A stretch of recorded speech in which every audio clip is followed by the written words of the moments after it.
বাংলাদেশে আর বাংলাদেশের বাইরে পৃথিবীর বিভিন্ন প্রান্তে যেখান থেকে চ্যানেল আই দেখছেন আপনাদের সকলকে সাদর আমন্ত্রণ তৃতীয় মাত্রা দেখবার জন্য সাম্প্রতিক নানা বিষয় নিয়ে আলোচনার জন্য আমার সঙ্গে স্টুডিওতে রয়েছেন আমার বাবা আছেন বাংলাদেশ জাতীয়তাবাদী দল বিএনপি কেন্দ্রীয় নির্বাহী কমিটির সহ সাংগঠনিক সম্পাদক মাশিকুর রহমান এবং আমার ডানে রয়েছেন বাংলাদেশ জাকির পার্টির মহাসচিব শামীম হায়দার। স্বাগত আপনাদের দুজনকে তৃতীয় মাত্রায়।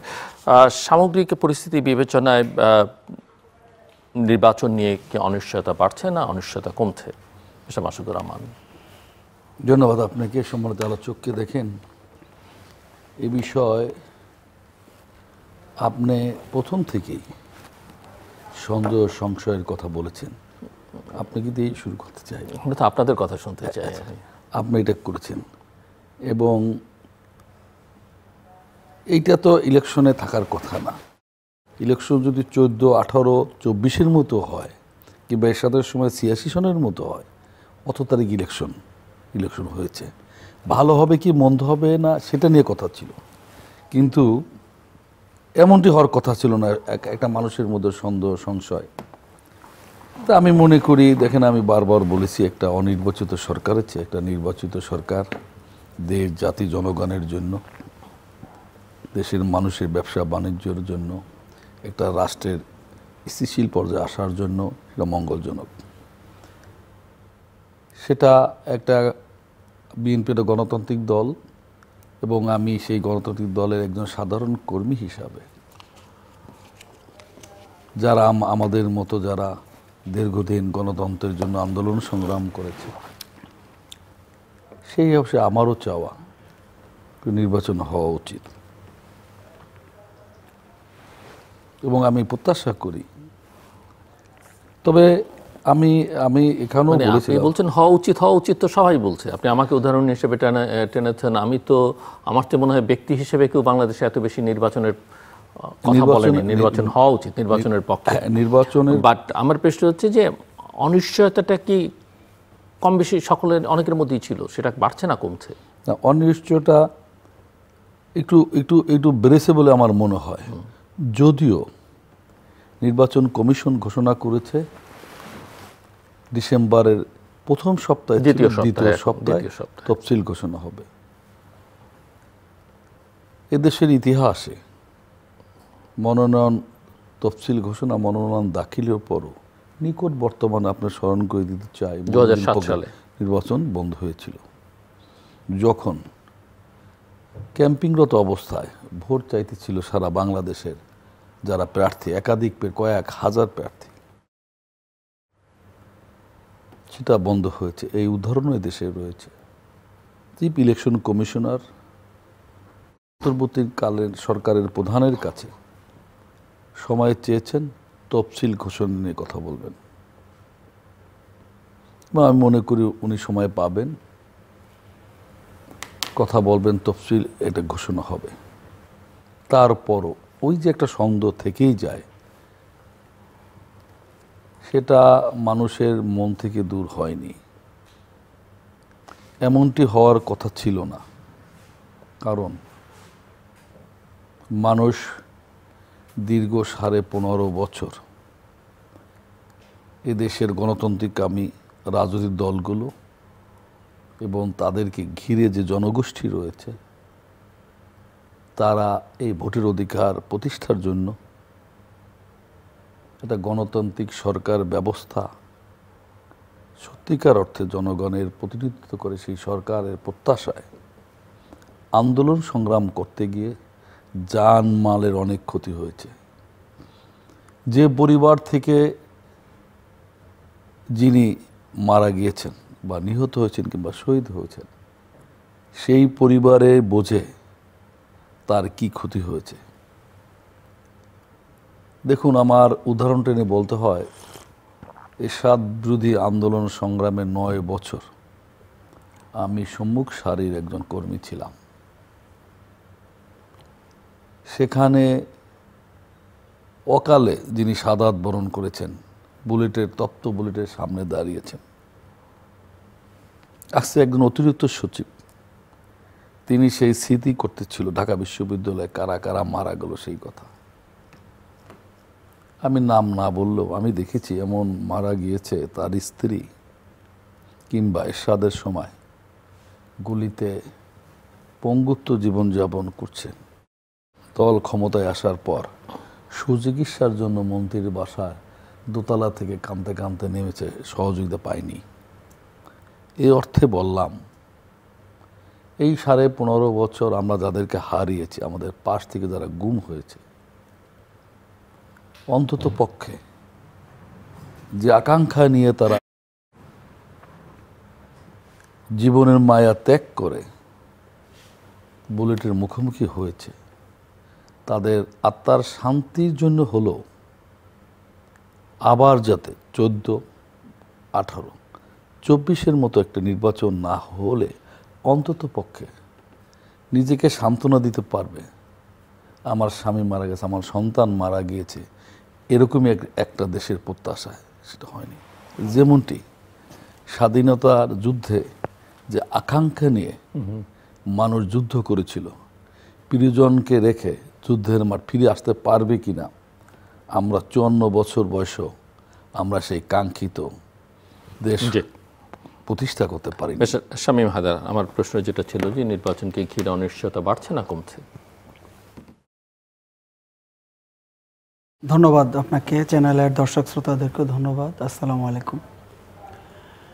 আসলে নির্বাচন নিয়ে এমনিতেই একটা সন্দেহ, অবিশ্বাস জনমনে ছিল, বিভিন্ন মহলে ছিল।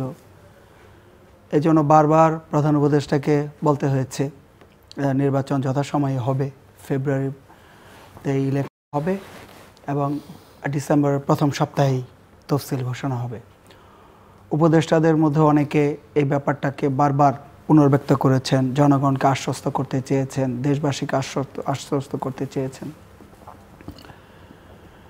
কিন্তু অনাকাঙ্ক্ষিতভাবে দেশের দৃশ্যমান রাজনৈতিক দলগুলোর মধ্যে যিনি জাতীয় নেতা, কয়েকবারের নির্বাচিত প্রধানমন্ত্রী এবং বিএনপি চেয়ারপারসন বেগম খালেদা জিয়া, তিনি যখন হঠাৎ করে অসুস্থ হয়ে গেলেন, অবস্থা সংকটাপন্ন এখনও, স্বাভাবিকভাবেই দেশের শুধু বিএনপি না, সকল রাজনৈতিক দল উদ্বেগ উৎকণ্ঠায় আছে। এরকম একটা পরিস্থিতিতে জাকের পার্টিও এ থেকে দূরে না, আমরাও আমাদের উদ্বেগ উৎকণ্ঠা, জাকের পার্টির চেয়ারম্যান মোস্তফা আমির ফয়সাল সাহেবের উদ্বেগ উৎকণ্ঠা আমরা প্রকাশ করেছি, আমরা একাধিক দিন দেখতে গিয়েছি।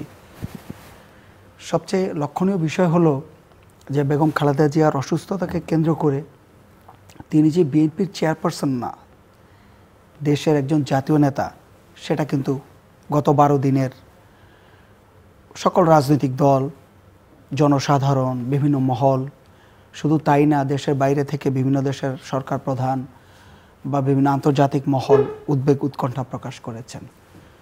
তাহলে ব্যাপারটি দাঁড়াচ্ছে এই যে সাধারণ জনমনে একটা পারসেপশন তৈরি হয়েছে যে তাদের দৃষ্টিতে যে বড় দল বিএনপি, সেখানে যদি সেই দলের প্রধান অসুস্থ হয়ে যান, আমরা অসুস্থতাই বলবো, বাকি জিনিসগুলো বলতে চাচ্ছি না, আমরা ভালোটা চাই, যদি অসুস্থ হয়ে যায়, আল্লাহ না করুন একটা কিছু হয়, তাহলে নির্বাচন কি হবে? এই প্রশ্নটা সকল জায়গায় আছে। আর আমরা যদি রাষ্ট্রের দিক থেকে দেখি, তার আগে বিএনপির কার্যক্রমে আমরা একটু বিশ্লেষণ করতে পারি। আমরা গত কয়েকদিন হঠাৎ করে দেখলাম বিএনপির যারা কেন্দ্রীয় নেতা আছেন, মহাসচিব থেকে শুরু করে বাকিদের নাম আমি উচ্চারণ করলাম না, সবাই যারা দায়িত্বশীলরা আছেন নিজের জেলাতে তারা গিয়েছেন, নির্বাচনী প্রচার অভিযান, প্রচার কর্মকাণ্ড তারা করছেন। এর সাথে বিএনপির সম্মানিত মহাসচিব তিনি 36টি আসনে কারা কারা, যেগুলো আগে ঘোষণা হয়নি, সেগুলো তিনি ঘোষণা করলেন। অর্থাৎ একটা দেখানোর চেষ্টা যে সব কিছু স্বাভাবিক হোক। বেগম খালেদা জিয়ার যে বর্তমান পরিস্থিতি, সেটাকে নিয়ে সবাই যেন স্থবির হয়ে না যায়, তাদের দৃষ্টিকোণ থেকে আমরা এটাই মনে করছি। তো যাই হোক, আমরা চাই যে সব কিছুই ভালো মতো হোক। আর নির্বাচন নিয়ে যে অনিশ্চয়তা বা শঙ্কা, সন্দেহ, অবিশ্বাস, এটা দূর করার দায়িত্ব নির্বাচন কমিশনের স্পেশালি, একই সাথে বর্তমান অন্তর্বর্তীকালীন সরকারের উপরও বর্তায়। আমরা আশা করব যে সত্যিকার অর্থে রাজনৈতিক স্থিতিশীলতা সুনিশ্চিত করার জন্য এবং এখন বিরাজমান যে পরিস্থিতি, একটা সন্দেহ, অবিশ্বাস, শঙ্কা, এটাকে দূর করে একটা সুস্থ স্বাভাবিক নির্বাচনী পরিবেশ ফিরিয়ে আনা এবং জনগণকে যে প্রতিশ্রুতি দেওয়া হয়েছে তার যথাযথ বাস্তবায়ন করা নির্বাচন কমিশন এবং অন্তর্বর্তীকালীন সরকারের উপরই বর্তায়। কিন্তু সেটা তো আপনারা দেখছেন, কিন্তু সামগ্রিক পরিবেশ পরিস্থিতি কি সেটা বলছে? দেশের আইন শৃঙ্খলা পরিস্থিতি আপনি লক্ষ্য করেছেন যে 8টি ইসলামিক দল, জামাত সহ, তারা আবার বলছে তাদের কিছু কিছু দাবি আছে, সেগুলো পূরণ না হলে নির্বাচনে তারা অংশ নেবেন কিনা সেই প্রশ্ন তারা এখন আকার ইঙ্গিত রাখবার চেষ্টা করছেন। এনসিপির একটা ভূমিকা আছে জুলাই চার্টার নিয়ে। সব মিলিয়ে কি মনে হচ্ছে যে একটা উৎসব মুখর বা ইতিহাসের সেরা নির্বাচন না হোক, নিদেন পক্ষে একটা ভালো নির্বাচন করা সম্ভব হবে কিনা? দেখেন, অন্যদিকে আওয়ামী লীগ তারা হয়তো সামগ্রিক পরিস্থিতির কারণে এখনো নির্বাচনের আমেজটা এখনো দেখা যাচ্ছে না বলে, সেই আবহাওয়াটা তৈরি হলে তারা কোন রূপে আবির্ভূত হবে সেটাও তো এখন পর্যন্ত অনিশ্চিত, কারণ তাদেরকে বাইরে রেখে যখন আপনি নির্বাচন করছেন। দেখেন, যেখানে সমস্যা সেখানে সম্ভাবনা। আপনার সংকটটা যত গভীর হবে, আপনি যদি এই সংকটকে সকলকে নিয়ে সবচাইতে বেশি মতামতকে আপনার সাথে নিয়ে আন্তরিকভাবে, দূরদর্শিতার সাথে এবং সকলকে এই সংকটের সাথে আপনি যদি একাত্ম করতে পারেন, তাহলে যত বড় সংকট হোক তার চাইতে অধিক সফল সমাধান আপনি পাবেন। আমি আবারও বলবো যে নির্বাচনের দলগুলিকে আনা, রাজনৈতিক দলগুলি যার যার অবস্থান থেকে আপনার কাছে দাবি করবে, এটি স্বাভাবিক। 8 দল বলেন, যে কোনো দলই বলেন, তারা তাদের রাজনৈতিক সুবিধা, তাদের দলীয় সুবিধা, এই বিষয়গুলিকে মাথায় রেখে আপনাকে রাজনীতির ভাষায় কথা বলবে, রাজনীতির ভাষায় দাবি তুলবে। কিন্তু এটার যে এই দাবি, এটার যে অন্তর্নিহিত তাৎপর্য, এটা যেমন আপনি বুঝবেন, আমিও বুঝবো, সরকারও বুঝবে। এই জিনিসটাকে বুঝতে পেরে এই সংকটটাকে হ্যান্ডেল করা, এই সংকটটাকে সুন্দরভাবে এটাকে কিভাবে আপনি নিউট্রালাইজ করতে পারেন, সেটার উপরেই সরকারের দক্ষতা। এবং জনগণ তো এই জন্যই সরকারের উপরে তাকিয়ে আছে। জনগণ তো এই সরকারকে এই সরকারের উপর আস্থা রেখেছে। আস্থা রাখার পরবর্তীতেই তো অন্তর্বর্তীকালীন সরকার গঠন হলো। রাষ্ট্রের প্রজাতন্ত্রের মূল মালিক হচ্ছেন জনগণ। জনগণ তো আর সরাসরি এখানে মালিক হতে পারেন না। তাদের ভোটে নির্বাচিত জনপ্রতিনিধিগণ তাদের হয়ে প্রজাতন্ত্রে কথা বলেন। রাজনৈতিক দলগুলি আপনাকে অনেক কিছুই বলবেন নির্বাচন সামনে রেখে, এটাই স্বাভাবিক। এই জিনিসগুলিকে আপনি কিভাবে সমন্বয় করবেন এবং একই সাথে অপর যে রাজনৈতিক দলগুলি আছে তাদের কাছে আপনি এটা কিভাবে শেয়ার করবেন, সমস্ত কিছু আমি একদম সিনসিয়ারলি বলবো যে যদি সকল মহলের আন্তরিকতা থাকে, আন্তরিকতা এবং একতাবদ্ধ শক্তি, এটার মধ্যে দিয়ে কিন্তু আমরা এই চ্যালেঞ্জটাকে উতরে যেতে পারি। বেশ স্যার, মাশিকুর রহমান। না, দেখুন, মাননীয় প্রধান উপদেষ্টা নির্বাচন বলছে ফেব্রুয়ারিতে হবে, কিন্তু সন্দেহের জায়গা হলো ওখানেই তিনি কেন বারবার বলবেন। প্রধানমন্ত্রী বা সরকার প্রধান, রাষ্ট্র প্রেসিডেন্ট যেটা বলে এটা আইনের মতোই পরিণত হয়ে যায় প্রায়। যেমন প্রধানমন্ত্রী কোথায় গেলে প্রতিশ্রুতি দিলে ওটা বাস্তবায়ন হয়, প্রেসিডেন্ট হতে হয়। তো আপনার উনি কয়েকদিন আগেও বলেছেন যে নির্বাচন ফেব্রুয়ারিতে হবে। এটাই সন্দেহের জায়গা আমার ব্যক্তিগত চিন্তা। কেন এত বলতে হবে? সরকারকে এত বারবার বলতে হবে কেন? তারা ব্যস্ত থাকবে একটা, তিনি বলেছেন শতাব্দীর শ্রেষ্ঠ নির্বাচন, সেই কাজে ব্যস্ত থাকতে হবে, সেইটা আপনাকে দেখাতে হবে, সেই পরিবেশটা দেখাতে হবে। উৎসবমুখর পরিবেশ নির্বাচন আপনি কখনো আশা করবেন না 14, 24, 18 মতো করা, তাহলে আপনার সেই জনগণকে সেই বার্তা দিতে হবে যে উৎসবমুখর পরিবেশ, সেখানে একটা সন্দেহের জায়গা রয়েছে। তো আমার দল এবং আমরা চাই,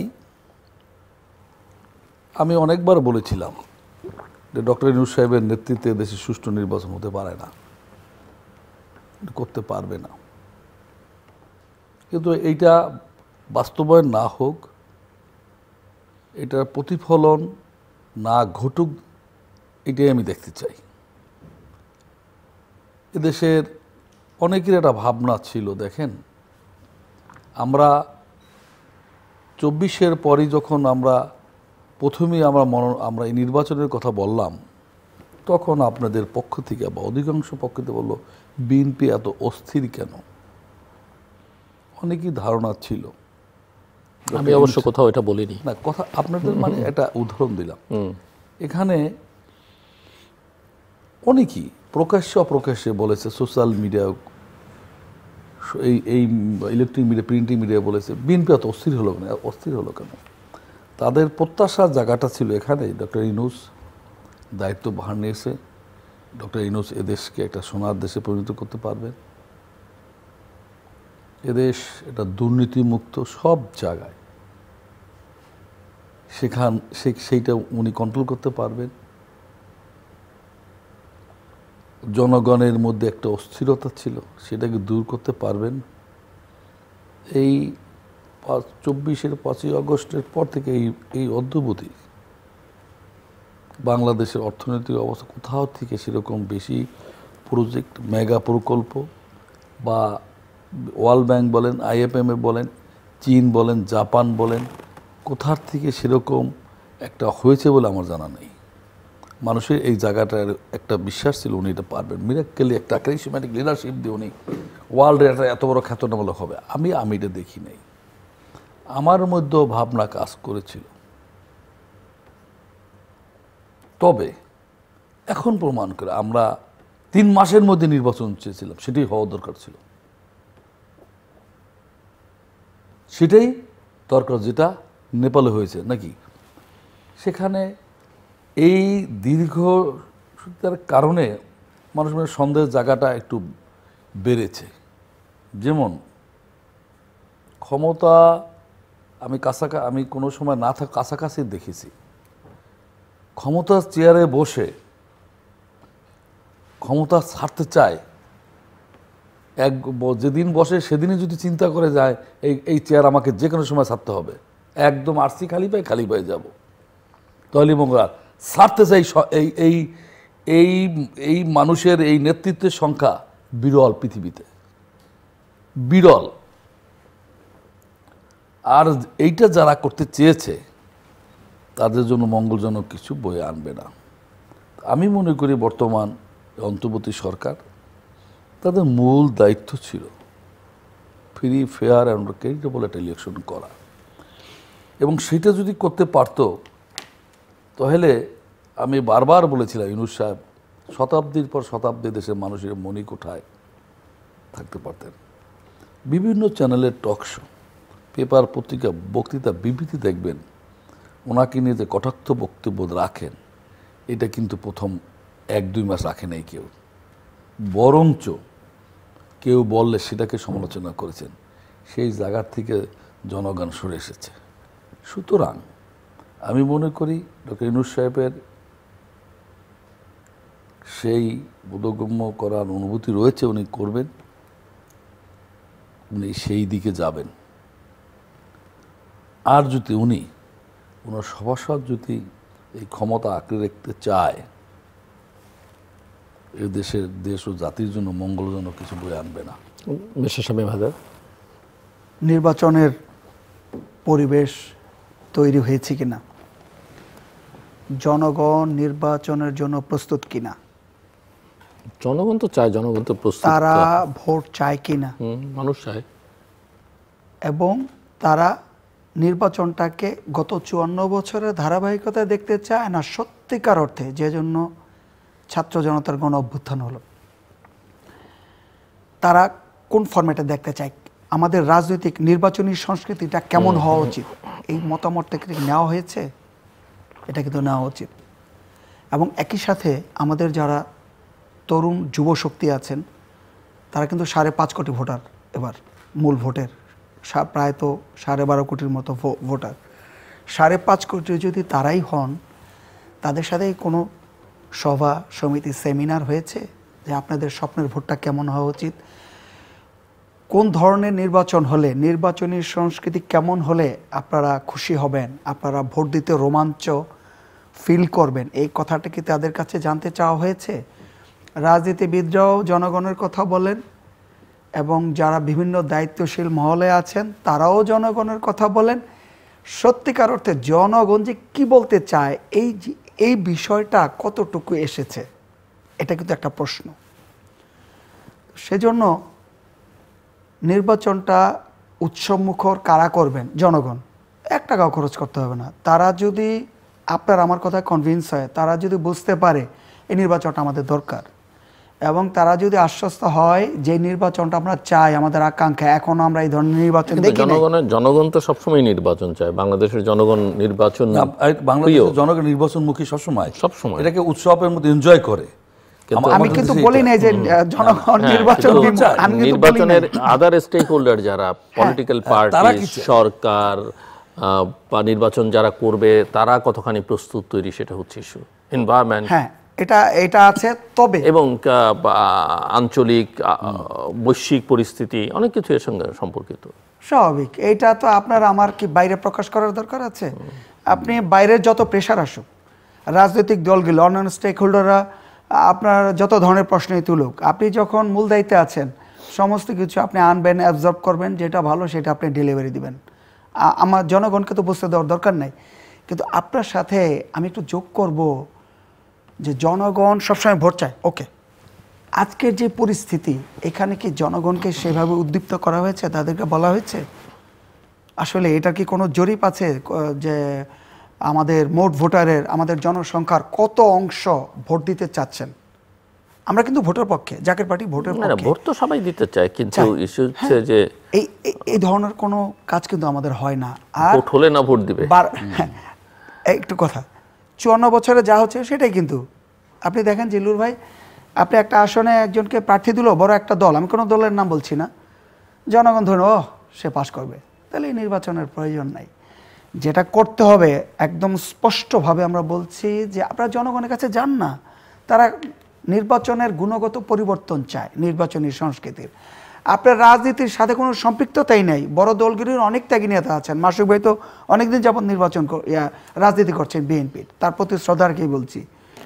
তাদের একটা রাজনৈতিক দলের যত ত্যাগী নেতাকর্মী আছেন, যখন নির্বাচনী তফসিল ঘোষণা হয় তখন একজন শিল্পপতি, ব্যবসায়ী তিনি এসে কিন্তু নমিনেশন নিয়ে নেন, এবং আমরা জানি কিসের ভিত্তিতে নেন, অনেক বড় একটা অঙ্কের টাকার বিনিময়ে তিনি নিয়ে নেন। এই জিনিসটার পরিবর্তন কিন্তু জনগণ চায়। আপনি কেন আগে থেকে আপনি একটা ফোরকাস্ট করবেন যে ও জিতে যাচ্ছে? ওই নির্বাচনের কোনো রোমাঞ্চ থাকে না, কোনো উত্তেজনা থাকে না, কোনো কৌতূহল থাকে না, জনগণের ভালোবাসা থাকে না, আস্থা থাকে না।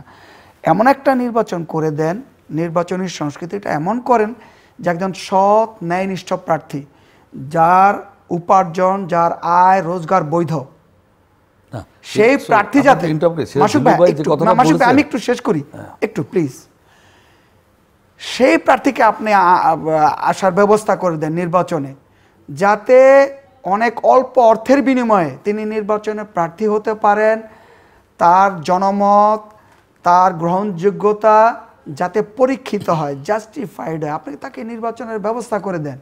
সে একই তো জিনিস, নির্বাচন জনগণ চাইবেই, আমরা চাই, কিন্তু সেই একই জিনিস করেন, তাইলে অন্যান্য রাজনৈতিক দলগুলির যে বছরব্যাপী 10 বছর, 20 বছর, 30 বছরের যে পরিশ্রম, সেটা মূল্যহীন হয়ে যায় যখন ওই যে 54 বছরের ধারাবাহিকতা যে নির্বাচনগুলি হয়। তাহলে সেই নির্বাচনের যৌক্তিকতা কতটুকু, সেই নির্বাচনের সফলতা কতটুকু, আর জনগণেরই ভালোবাসা সেখানে কতটুকু থাকে, উৎসবমুখর পরিবেশই বা কতটুকু আসবে? আইন শৃঙ্খলা পরিস্থিতির কথা বাদই দিলাম, শুধু আপনি জনগণের এই বিষয়টি দেখেন। যারা নতুন ভোটার, 5.5 কোটি তরুণ ভোটার, তাদেরকে দেখেন। আমি জিল্লুর ভাই যে প্রশ্নটা করেছিলেন, যে এবং ওনার একটা ব্যক্তিগত চ্যানেল আছে, আমি সবসময় দেখি, অন্য কোথাও টকশোতে গেলে আমি ওটা দেখি উনি কি বললেন। ওনার কথাটা হলো যদি নির্বাচন হলে তাহলে পরবর্তীটা কি। এখানে একটা কথা, আপনার এখানে আসার আগে দাঁড়িয়ে কথা বলতেছিলাম আপনাদের একজন কর্মকর্তার সাথে, উনি একটা বিশ্লেষণ, যদি ইলেকশন ধরেন সাধারণত 73 থেকে এই পর্যন্ত 60 ± ভোট কাস্ট হয়েছে, 40% ভোট দেয় না। এই জায়গায় আসেন, ধরেন নির্বাচন হলো, 60% ভোট কাস্ট হলে এখানে আওয়ামী লীগ কত, বিএনপি কত, জামাত কত, আগে এই জায়গায় আসেন আপনি।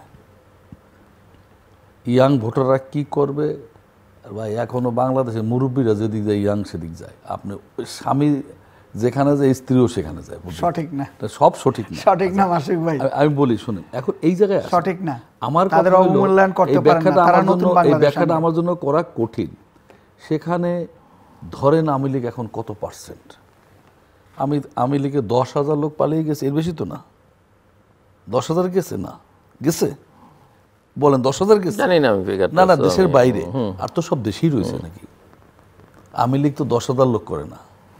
সেখানে ধরেন আওয়ামী লীগ যদি 30%, আমি আওয়ামী লীগ করি না, আমি কমভাবেই দেখি, আবার কেউ বলবে 35, কেউ বলবে 40, আমি 30 যদি ধরেন, 60-এর থেকে 30 বাদ দেন, থাকে কত?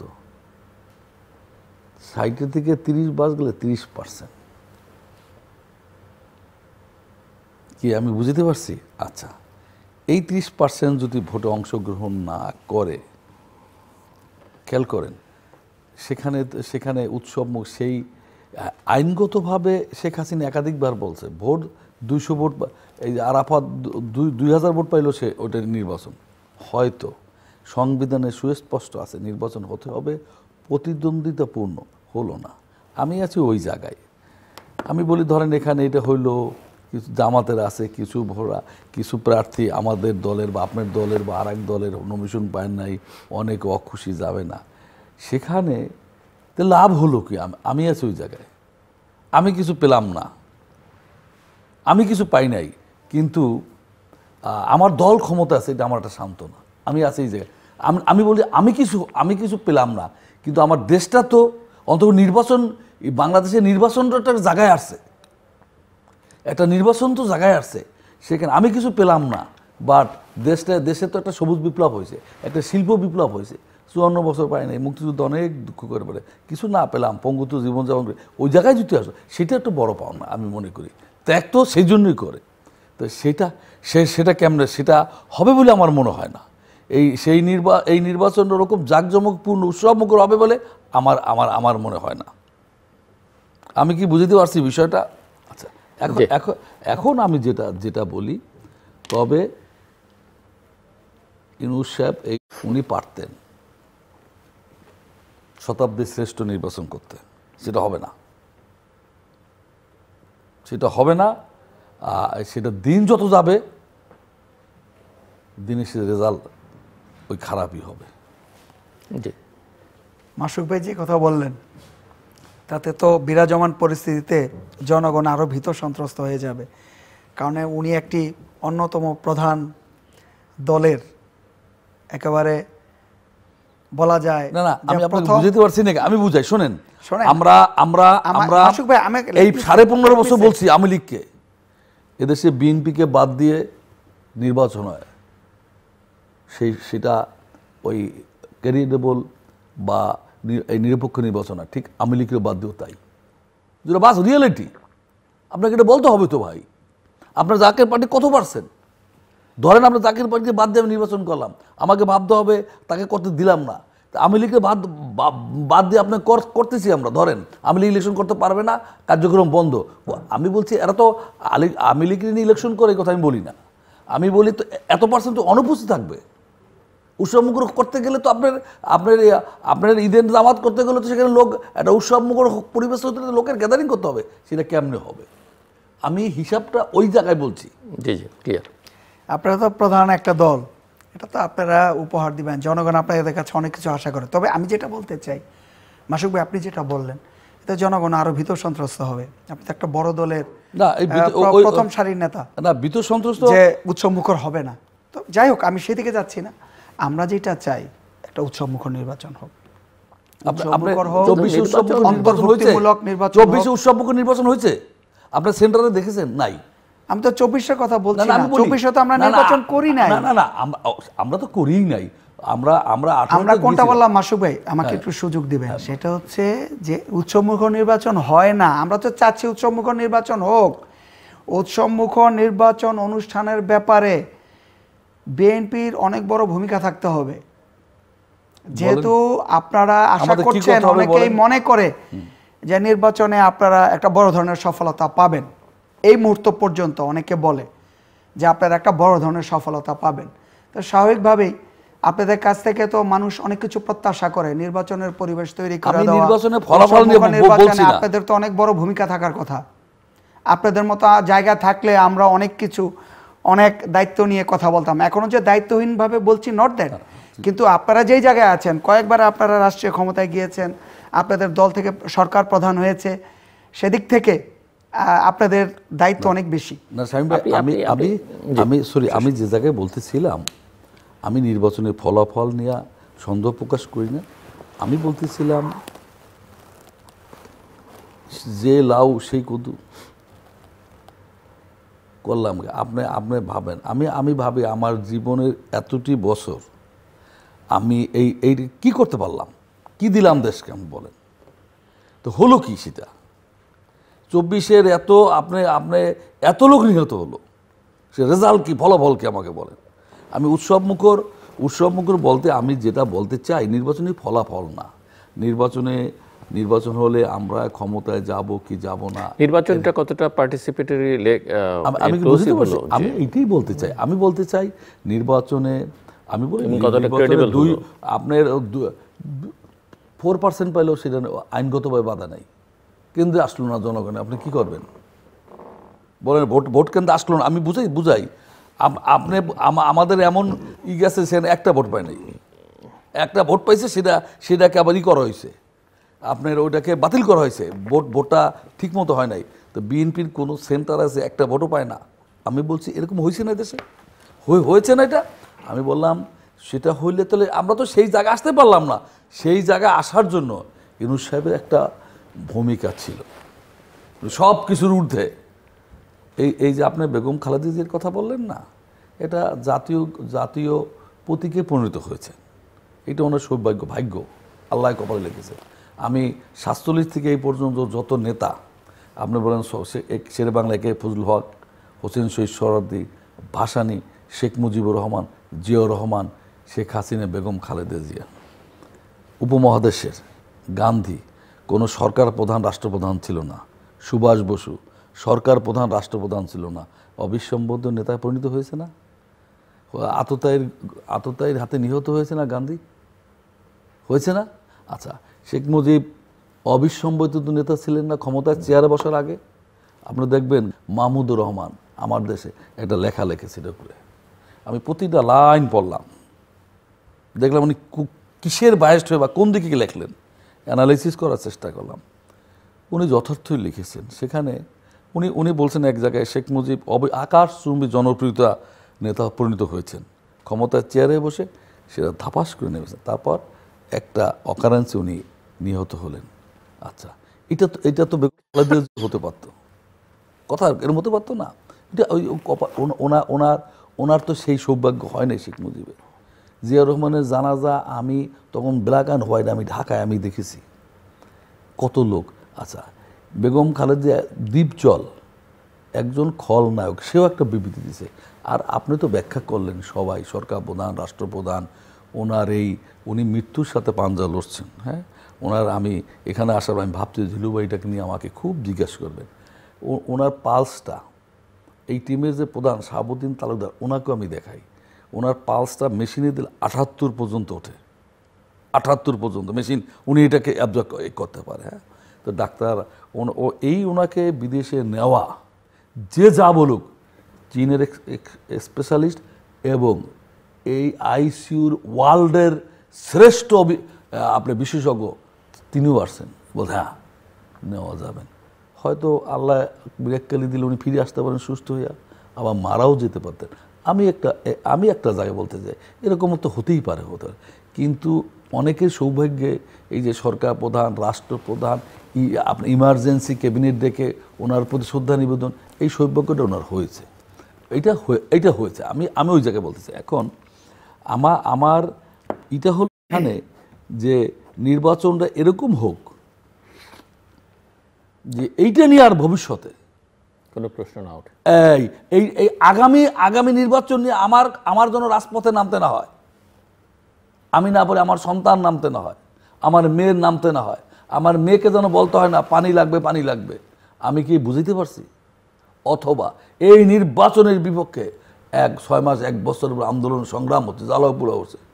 আপনি এই এই এই 73 থেকে এই পর্যন্ত এই নির্বাচনকে কেন্দ্র করে সম্পত্তি কত হাজার কোটি টাকা সম্পত্তি বিনষ্ট লস আমরা ক্ষতি করেছি। এরশাদের সময় গাড়ির নেম প্লেট পাল্টাইছে, আমরা গাড়ি পড়তাম। এখন বুঝি জীবনে এটা কত ভুল করছি। সম্পদের কার সম্পদের, সব ওই সম্পদের মালিক আমি করছি, ভাঙছি। আপনার ট্রেজারিতে ঢিল মারা যায় না। ট্রেজারির ভিতরে যদি প্রতি জেলায় একটা সরকারি সম্পত্তি থাকে, সেখানে যদি আপনাকে মেরে রেখে দেয়, তখন এসপি বলে এটা মামলার আপনি আইনের আশ্রয় নিতে পারবেন না। সেই ট্রেজারি তো হামলা করেছি আমরা। আমি বলতেছি এখানে এই যে করলাম, কেন আমরা 54 বছরে এই জায়গায় ফিরে আসতে পারলাম না? জি, আমরা দুর্নীতি জিরো টলারেন্স আসতে পারছি আমরা? দুর্নীতি হচ্ছে না। সব কথার শেষ কথা হচ্ছে, একটি নির্বাচিত রাজনৈতিক সরকারের কোনো বিকল্প নেই। নির্বাচন নিয়ে এত কথা, এত শঙ্কা, এত সন্দেহ, এত অবিশ্বাস, এটা থাকার কথা ছিল না। আমরা যেটা চাই এগুলার অবসান হোক। সুন্দর সরল সহজ জীবন আবার সবাই আমরা ফিরে যাই।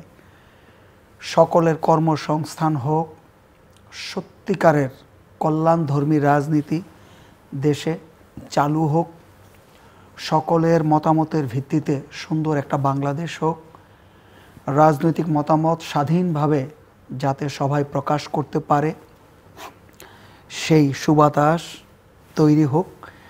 এবং সবচেয়ে জরুরি যেটা, বিশ্ববিদ্যালয়গুলিতে, কলেজগুলিতে এবং স্কুলে যদি বলেন, আমাদের যারা অমিত সম্ভাবনা, যারা আগামীতে বাংলাদেশকে নেতৃত্ব দিবেন, বাংলাদেশকে সামনের দিকে এগিয়ে নিয়ে যাবেন, তাদের মধ্যে চলমান রাজনীতি নিয়ে এবং এক শ্রেণীর রাজনীতিকদের উপরে তাদের যে আস্থাহীনতা তৈরি হয়েছে তার অবসান হোক। রাজনীতিতে মেধাবীদের বেশি বেশি অংশগ্রহণ সুনিশ্চিত হোক। আমি আবারও জোর দিয়ে বলছি, বিদ্যমান যে নির্বাচনী সংস্কৃতি, নির্বাচনী কালচার, তার সত্যিকার অর্থেই দৃশ্যমান সংস্কার হোক। ভালো ভালো মানুষগুলো যারা দেশ নিয়ে ভাবেন, যারা জনগণের সেবা করতে চান, জনগণের সেবায় যারা নিজেদেরকে উৎসর্গ করতে চান, এই ধরনের অমিত সম্ভাবনাময়, দেশপ্রেমিক, মেধাবী, ডাইনামিক, দূরদর্শী, সততা ন্যায়নিষ্ঠতায় ভরপুর মানুষের অভাব নাই। সেই মানুষগুলো যারা স্বপ্ন দেখেন, স্বপ্ন বাস্তবায়ন করতে ভালোবাসেন, তাদেরকে সুযোগ দেওয়া হোক, তাদেরকে পরীক্ষিত করা হোক, তাদেরকে আমি বলবো যে মাইক্রোস্কোপিক যে বিচার বিশ্লেষণ, তার অতসী কাচের নিচে তাদেরকে দেওয়া হোক, যাতে করে বাংলাদেশ এগিয়ে যায়। জাকের পার্টি এইটাই চায়। আপনারা কি ইলেকশনে মনোনয়ন বা এগুলো শেষ করেছেন? আমাদের মনোনয়ন চূড়ান্ত প্রায় বলতে পারেন। অ্যালায়েন্স কারোর সঙ্গে জোটবদ্ধ হচ্ছে? অ্যালায়েন্স তো আসলে পরিবেশ পরিস্থিতির উপরে ডিপেন্ড করে নির্বাচনটা কেমন হবে। কি নানা দলের তো নানা, আমরা এই পর্যন্ত 36 বছরে কোনো নির্বাচনী অ্যালায়েন্স আমাদের হয় নাই, এবার হবে না। নট দ্যাট, যদি সত্যিকার অর্থে দেশ এবং জাতির প্রশ্নে যদি প্রয়োজন হয়, জাকের পার্টির সক্রিয় বিবেচনায় অ্যালায়েন্সের বিষয়। আমি জিলুর ভাই সাহেব যেগুলো হোক বলেছেন, এই হোক সবাই চায়, কে না চায়? আমি আজ অন্য জায়গায় দেখেন, আমি 15.5 বছর সচিবালয়ে যাওয়ার সৌভাগ্য আমার হয়নি। আমি একজন জয়েন্ট সেক্রেটারি, তার কোলন ক্যান্সার হয়েছে, নাম বললাম না। আমার জানা ছিল না সরকারি কর্মকর্তার পাসপোর্ট রিনিউ করতে হলে এনওসি লাগে, দিচ্ছে না। সচিব বলে ফ্যাসিস্ট, আমি হ্যাঁ ফ্যাসিস্ট। 18 ডিসেম্বর তাকে দিতে হবে, এটা মানবিক কারণে, আপনার হতে পারে। বলছে আমি দিব, আমাকে আমার দিক তাকাই বলেন। ওখানে গিয়ে দেখি বিশাল বড় একটা বিল্ডিং হয়েছে, ওই মসজিদ পাশে একটা মসজিদ আছে, ওই মসজিদে আমি নামাজ পড়েছি, হয়েছে, যাওয়ার সৌভাগ্য হয়নি। 5 তারিখের পর পারতপক্ষে অফিস আদালতে আমার যাওয়া হয়নি। আমার জেলাও, আমার উপজেলাও আমি ইচ্ছে করে যাইনি। আজকে বিআরটিএর চেয়ারম্যান এডিশনাল সেক্রেটারি পদ, আমরা ওনাকে ফোন করে আমি গিয়েছি, দেখেন ওনার নাম মমতাজ, 15 ব্যাচের, ওনার ব্যাচের একজন সচিব, আমার খুব কাছের ছেলে। উনি কথার প্রসঙ্গ, আমার সাথে কখনো পরিচয় নাই, উনি বলছে আমার এই হাত, আমি হাত দিয়ে কখন হারাম টাচ করি নাই। বলছে আমি রাজনীতি করি না। বলছে আমার দাদি না মার কথা বলো, দাদি যে 2টা জিনিস নিষেধ করেছে, মোটরসাইকেল না চালানো আর রাজনীতি না করা। তো বলে আপনার ব্যাচের তো ভদ্র মহিলা বিদ্যুৎ সচিব, বলছে আমার আপন বোন, বলছে ও হইল এক, ওই ব্যাচের অ্যাডমিন ক্যাডার, আর আমি হইলাম 4, মানে উনি মাঝখানে একজন 2 অথবা 3, সে আওয়ামী লীগ তার প্রমোশন হয় নাই। ওনার সিরিয়াল 4, উনি সচিব হয় নাই, এই আমলে সচিব হয়েছে অন্যরা। বলছে আমার 2টি জায়গা দুর্নীতির আমার পোস্টিং হয়েছে, একটা পুলিশ প্রশাসনকে সোজা করা, আর একটা হলো বিআরটিএ। বলছে আমার হয় না। আপনি বলেন কি পরিবর্তন হলো বলেন? মেরিট লিস্ট বিশেষ ক্যাডার অফিসারদের যেদিন রেজাল্ট হয় ওইটাই মেরিট লিস্ট, হইল কি? আরেকজন অতিরিক্ত সচিব, মানে আমি জানি তার হচ্ছে না কেন, তার উনি বলছে আমি কোনো পলিটিক্স করি না। মামা, মানে দুঃসম্পর্কের মামা, এটা খালাতো মামা বা মামাতো মামা এরকম, সে আওয়ামী লীগ করতো, আওয়ামী লীগের এমপি মন্ত্রী ছিল, এই জন্য হচ্ছে না। কিন্তু তার আপন মামা যে বিএনপির এমপি, ওই রেফারেন্স কোনো রিপোর্টের মধ্যেও যায় না, কিছুই যায় না। কেন হবে আপনি বলেন? আমি আজকে ওখানে গিয়েছিলাম, আমি বললাম তোর হলো কি পরিবর্তনটা? তো সেই জায়গায় তো আপনি গেলেন, সেই জায়গায় তো গেলেন। আমার কারণে আমার পরিবারের কাপ্পারা যদি আপনারা শোনেন, আমি পরিবার থেকে প্রায় বিচ্ছিন্ন। জাস্টিস হয় না দুলা ভাই, বাঙালি জামাই আর্মি থেকে বাতিল, ওই জয়েন্ট সিং যেমন চলবেন হাসবেন্ড, এবার এই কারণ এইটা সঠিক না। উনি একটা কথা ভালো বলছেন আজকে, যে দেখেন কোনো আমলাই রাজনীতি করে না, সুবিধার জন্য যখন যেটা দরকার সেটা করে। বলছে আমি রাজনীতি করি না, আমার দাদির নিষেধ, রেজাল্টটা সে চাই। তারপরের লোক ওনার এত ভদ্রতা লাগছে যে নামটা বলতে, জিল্লুর ভাই আমি চাইরে আছি, জিল্লুর ভাই সচিব হয়েছে লিস্টে, সে বহুত নিচে, এটুও ভদ্রতার খাতিরে সে বলে না যে তার সিরিয়াল 40। তাহলে সে বলে, সে একটা লোক তার সামনে তার 2জন সাবঅর্ডিনেট আছে, তারও ডেপুটি সেক্রেটারি, বলে যে আমার এই হাত দিয়ে আমি হারাম টাচ করিনি আমার জীবনে, এটা আমি করব না। তাহলে হলো কি? কেন হলো না বলেন আপনি? হয় তার বিএনপি করতে হবে, না জামাত করতে হবে, না এনসিপি করতে হবে।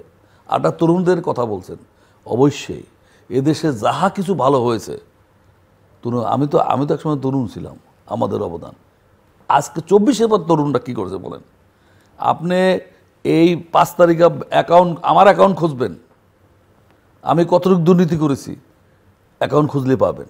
আপনি তরুণরা যারা এই ধরেন যে তরুণদের আমি নাম বললাম না, আপনার সংগঠনের নাম বললাম না, তরুণদের গুলশান বাড়ি করে ফেলছে আমাকে বলতেছে আজকে। এই তরুণরা এই যে তরুণ সমাজ করবে তারা এত ডিমোরালাইজড হয়ে গেল, বা তারা এতই হলো কেন হলো? তারা কোথায় গেছে আপনি বলেন? তারা কত অর্থ সম্পত্তির মালিক হলো? কেমনে হলো কেমনে? তাদের এপিএস 100 কোটি টাকা করে। শেখ হাসিনার 15 বছর ক্ষমতায় 400 কোটি টাকার মালিক তার চাকর হয়েছে, এটা তো কমই হয়েছে। তাহলে আমরা তো সেই পরিবর্তন করতে পারলাম না, তো হলো কি দেশে? কে করবে বলেন? ইউনূস সাহেবের, আমি আছি ওই যে ইউনূস সাহেবের ছিল এটা করা। জি, মিস্টার শামীম হায়দার, মাসুক ভাই যে কথাগুলি বললেন, সেই গভীর হতাশা, সেই হতাশায় না, আমার কোনো হতাশা নাই, আমার পাওয়া না পাওয়ার কোনো নাই, বেদনা নাই। আমি কি করলাম? আমি আমার এই শ্রম, আমি দেশটাকে সেই জায়গায় দেখতে চাই। আমি আমি আমি সিঙ্গাপুর দেখতে চাই না, আমি মালয়েশিয়া দেখতে চাই না, কাছাকাছি দেখতে চাই, সেটা তো বললাম না। আমি পিএসসি নিয়ে কোনো তর্ক হবে না, সরকারের পরিবর্তন হবে, দল পরিবর্তন, এই দল ক্ষমতা ওই দল হবে। আমি ইলেকশন কমিশনের কোনো বিতর্ক দেখতে চাই না, আমি জুডিশিয়াল ডিপার্টমেন্টের কোনো বিতর্ক দেখতে চাই না। আমি এই জায়গাগুলো আমাদের গর্বের জায়গা, এই জায়গাগুলোকে আমি টাচ করতে চাই না। এইটা সব কিছু দিয়ে আমি বাইতুল মুকার ইমামকে আমি জাতির বিবেক মনে করতে চাই, আমি ওই জায়গায় দেখতে চাই। সেটা কেন বললাম না আমরা? জি, সেটা তো সুযোগ আসছিল। আমি শুধু বলবো, আমরা গত 54 বছরে যারা গণতন্ত্রে অনেক অগ্রগামী দেশ, সঙ্গতকরণ দেশগুলোর নাম বলবো না, সেই সকল দেশে উদাহরণ আছে, দৃষ্টান্ত আছে, এমন একজন জাতীয় অভিভাবক, এমন একজন গার্জিয়ান যিনি কখনো সরকার প্রধান হন নাই, রাষ্ট্রের প্রধান হন নাই, কিন্তু তাকে কেন্দ্র করে জাতি নতুন আশায় উজ্জীবিত হয়েছে, সরকার গঠন হয়েছে, সবসময় সরকার তার মতামত পেয়েছে, তার অভিভাবকত্ব পেয়েছে, তার সাহচর্য পেয়েছে। আমি মনে করি আমাদের উচিত হবে এরকম একজন জাতীয় অভিভাবক খুঁজে নেওয়া। নিশ্চিতভাবেই আমাদের মাঝে এমন একজন জাতীয় অভিভাবক আছেন যাকে আমাদের খুঁজে নিতে হবে এবং নেওয়া উচিত, যিনি দেশকে ভালোবাসেন, দেশের মানুষকে তার দলের ঊর্ধ্বে উঠে দেশের মানুষকে তার নিজের পরিবার হিসাবে দেখেন। 18 কোটি বা 20 কোটি মানুষের যে আশা আকাঙ্ক্ষা, স্বপ্ন, হতাশা, বেদনা, দুঃখ, দুর্দশা, তার সাথে তিনি একাত্ম। তিনি হয়তো পর্দার আড়ালে আছেন। আমি মনে করি এবার আমাদের নির্বাচনী সংস্কৃতির অন্যতম গুরুত্বপূর্ণ দিক হবে এরকম একজন আইকন, এরকম একজন ক্যারিসমেটিক লিডারকে খুঁজে বের করে আনা। আমি আপনার কথাটা লাস্টে একটু বুঝতে পারলাম না। আমি সেই ব্যক্তি খুঁজে আনলেন আপনি, সেই ব্যক্তি আমার দল করে না, আপনার দল করে না। ধরেন ইউনূস সাহেব তো কোনো দল করে নাই। আমি ইউনূস সাহেবের কথা আপনি কেমনে আনবেন, তাকে বসাবেন কেমনে? আমাদের সকলের। না আমি বলি, শোনেন, আমি কিন্তু তাকে রাষ্ট্রীয় ক্ষমতায় বসানোর কথা বলি নাই। আমি বলি তিনি হবেন, আমাকে একটু তিনি হবেন রাষ্ট্রের আইকন, মডেল, যাকে এক বাক্যে সবাই শ্রদ্ধা করবে, যাকে দেখে সবাই মনে করবে যে ওনার কাছে আমি ন্যায় বিচার পাবো, ওনার কাছে ওনার দল আগে না, আমি ওনার কাছে আগে। না আমি বলি, শোনেন, একান্তভাবে শেরে বাংলা একে ফজলুল হক, হোসেন শহীদ সোহরাওয়ার্দী, ভাসানী,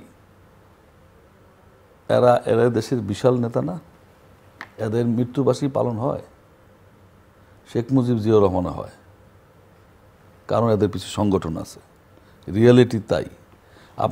আপনি ওরকম লোক, এই যে যার কথা বললাম, তারপর তাকে আমি বললাম আমার একটা খালাতো ভাই আছে, এরকম কমিশনার ছিল রাজশাহীর, এবং পোস্টিং করে নিয়ে আসছে, ও আমার তো বেশি সৎ। আমি বলি তাকে, আপনি যখন এরকম সৎ লোকটা যে চ্যালেঞ্জ করে বলে, তাকে আপনি প্রমোশন দিলেন না, আপনি তাকে বসাবেন কি? আর আপনি তো, তার তো দল নাই। 15ই আগস্ট কিংবা 30শে মে বাংলাদেশে যেভাবে পালন হয়, সেটা বাংলায় কে ফজলুল হক, ভাসানী, সোহরাওয়ার্দী সেরকম হয়? কেন হয় না? সংগঠন নাই, এটা ইচ্ছা করলেই হয় না। আপনি এরকম লোক ওরকম থাকলেও তাকে আপনি বসাতে পারবেন না। বসানো মানে তো জনগণ, আপনি ভোটে দাঁড়া করেন, হবে না।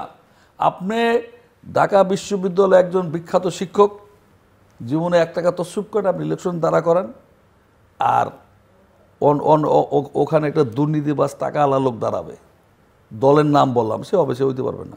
ডক্টর কামাল নির্বাচিত হইতে পারে, এই কথাটাই তো আমি শুরুতে ডক্টর কামাল সাহেব না ডক্টর কামাল চেঞ্জ করেন, এসে খালেকের সাথে পরাজিত। এই কথাটা আমি প্রথমেই বললাম, এটার পরিবর্তন হওয়া উচিত, সংস্কার হওয়া উচিত।